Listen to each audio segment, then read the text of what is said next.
Very good morning everyone, stock ম্যাগাজিনে আপনাদের সকলকে স্বাগত।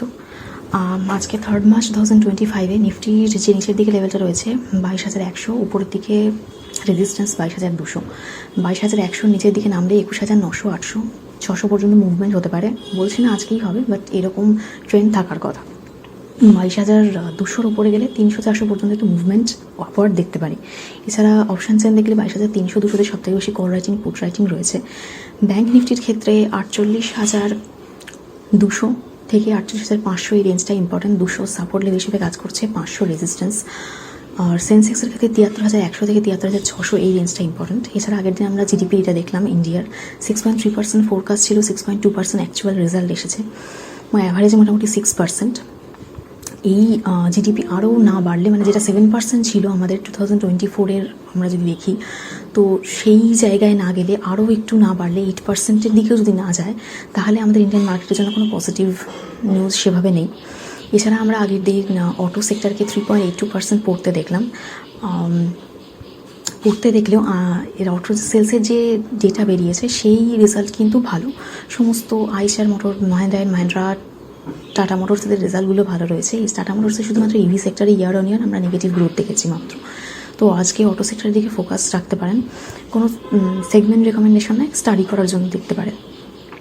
আচ্ছা, এছাড়া আমাদের আগের দিন গ্লোবাল মার্কেটে আমরা যেটা দেখলাম 1% মতো আপ দেখলাম।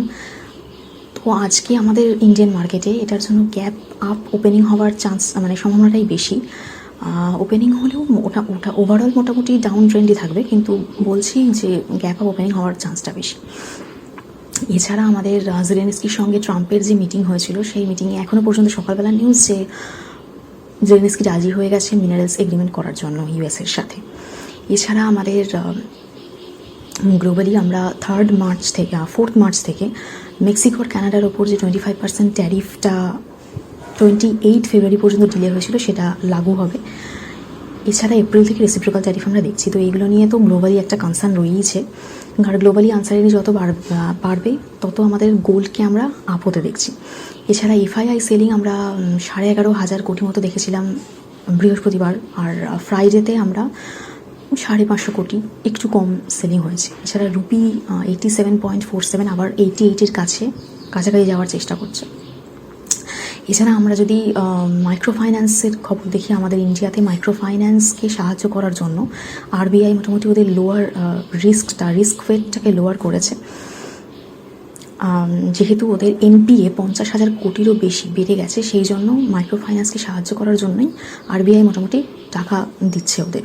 এছাড়া ফর্মার যে সেবি চিফ, তার প্রতি একটা অ্যালিগেশন এসছে ইনসাইডার ট্রেডিং, বিভিন্ন রকমের ম্যানিপুলেশন, শেয়ার মানে এরকম শেয়ার মার্কেটে করার জন্য, এরকম ম্যানিপুলেশনের জন্য এফআইআর হয়েছে ওনার এগেনস্টে। দেখা যাক নেক্সট আমরা কি নিউজ পাই এর জন্য।